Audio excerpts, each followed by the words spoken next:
Assalomu alaykum, hurmatli aka-ukalarimiz. Bugungi obzor biza Lacetti avtomat. Marhamat, tomosha qilinglar. Apshkalar qirilgan, chizilgan joylari yo'q, yaxshi holatda, probek 2 krugidan o'tgan, magnitofonlari o'ziniki ishlab turibdi. Chexollab qo'yilgan, poliglar tashalgan, gilamlari o'ziniki.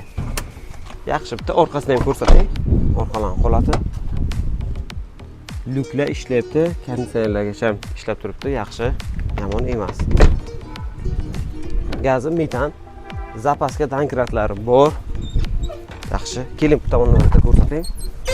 Orqalan holati, zanglagan, shurgan joylari yo'q. O'ziniki. Kraska ustiga sepilgan deyishyapti, lekin hech qaysi detal almashmagan. Yana ko'rsatib tekshirib olishingiz mumkin. 4 ta yumshoq ballon qo'yilgan, yangi. Motor, korobka hadoyida ishi yo'q. Zo'r, mana chashkalari o'ziniki. Yili 2009-yil, narxi 5800. Kimga qiziq bo'lsa, pastdagi nomerlarga aloqaga chiqishingiz mumkin.